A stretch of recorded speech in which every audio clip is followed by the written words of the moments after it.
kasih untuk hidangan utama. Ocoboy!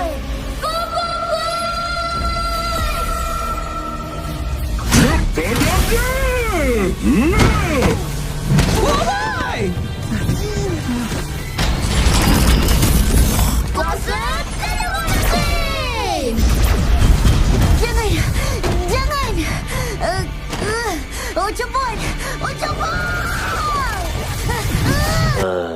Sebelumnya, kita sudah pernah membuat teori untuk jadwal penayangan dari Boboiboy Galaksi Gentar yang akan ditayangkan pada platform Monster Network, yang dimana ada beberapa pola yang bisa Monster gunakan, yang sebenarnya belum ada pernyataan resmi juga untuk jadwal penayangan episode 2, 3, dan 4. Berbeda dengan Boboiboy Galaksi Sori dan Boboiboy Galaksi Mindara dulu, yang jadwal penayangan itu udah diumumkan secara resmi.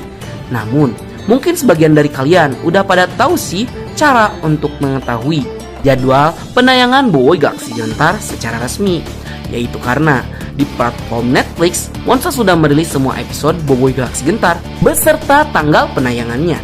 Ya singkatnya, teori Nat yang penayangan seminggu sekali lah yang benar, sehingga episode 2 akan tayang pada tanggal 28 Desember 2024, episode 3 akan tayang pada tanggal 4 Januari 2025, dan episode 5 akan tayang pada tanggal 11 Januari 2025. Oke, di konten kali ini, Nat akan melanjutkan konten hal menarik yang ada di episode pertama, Boboiboy Galaksi Gentar, yang sayang banget jika kalian lewatkan begitu saja. Baiklah, daripada kelamaan di intronya, mending langsung saja kita mulai. Boboiboy Galaksi Gentar episode 2, Adiwira dalam bahaya. Hal menarik episode 1 part 3. Let's check this out. Yeay!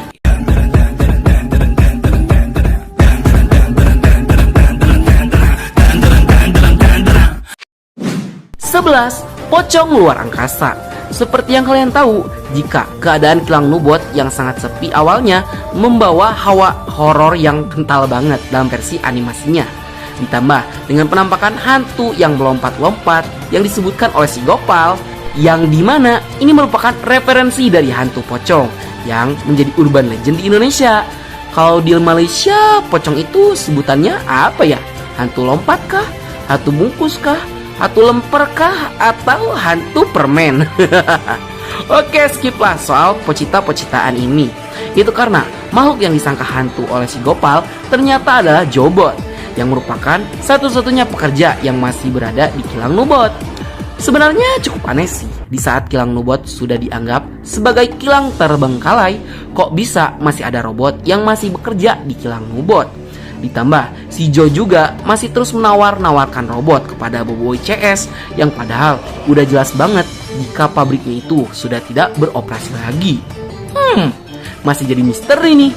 Ada yang bisa jawab kenapa si Jo masih berada di kilang Nubot? Tuliskan di kolom komentar ya. 12. Ochobot tak punya hati, tapi bisa sakit hati. Salah satu hal yang sangat menarik perhatian Nat pada Boboiboy Galaksi Gentar episode pertama adalah ketika si Jobot menawarkan untuk menggantikan Ochobot dengan robot yang memiliki 8 kaki.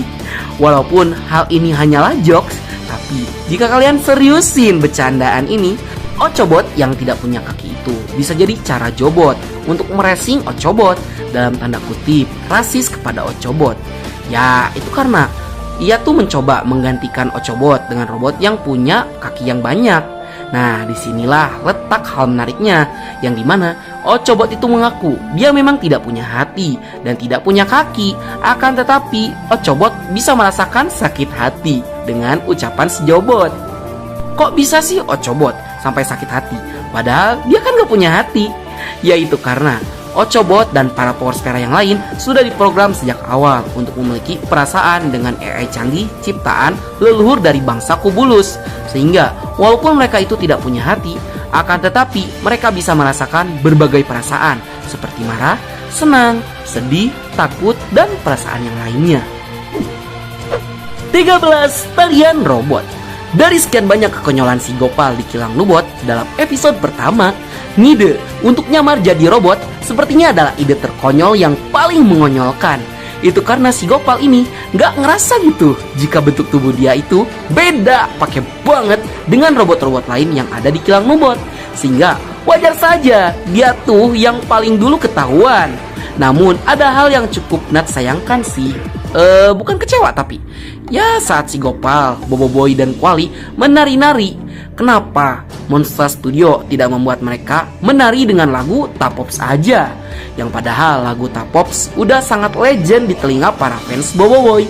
Dan jika seandainya iramanya tidak sesuai, kenapa Monster tidak mengaransemen kembali musiknya menjadi lebih modern? Pastinya bakal jauh lebih pecah. Ditambah para penonton juga bisa bernostalgia dengan scene pada saat menyanyikan lagu Tapops mengembara. Siapa sih yang bakal lupa sama scene trio Troublemaker dan Gopal yang menari-nari melawan si Abang? 14. Serangan No Damage. Seperti yang kalian tahu, saat Boboiboy Gentar melakukan intro, terlihat jika Boboiboy Gentar itu sangat meyakinkan sekali bisa mengalahkan Rosaksa menggunakan kuasa barunya. Akan tetapi, bagaikan tong kosong nyaring bunyinya, Boboiboy Gentar itu cuma bisa nyah-nyeh-nyoh doang. Yang ternyata serangan dari Boboiboy Gentar itu no damage cuy. Hal ini tentunya bikin para fans gak bisa berkata-kata lagi. Apalagi yang gak baca komik pasti bakal menganga. Itu karena kekonyolan dari Boboiboy Gentar yang ternyata tidak memiliki kekuatan. Sebenarnya dibilang tidak memiliki kekuatan juga itu tidak benar. Itu karena Boboiboy Gentar itu sebenarnya punya kekuatan, akan tetapi mekanisme kekuatannya itu sangatlah rumit dibandingkan dengan kuasa elemental fusion Boboiboy yang lainnya, yang padahal kekuatannya itu sempat diperlihatkan saat Boboiboy menciptakan tukul gentarnya dengan kekuatan elektromagnetik. Sehingga para fans yang sudah baca komik pasti sadar dong jika Boboiboy itu sekarang perlu di-charge dulu. 15. Kelemahan Rosaksa. Seperti yang kalian tahu, keuntungan yang bisa didapatkan oleh Rosaksa ketika memakan berbagai jenis robot yang berbeda-beda adalah Rosaksa jadi bisa menggunakan kemampuan dari robot yang dia makan. Sehingga hal ini tentunya akan membuat Rosaksa menjadi jauh lebih kuat.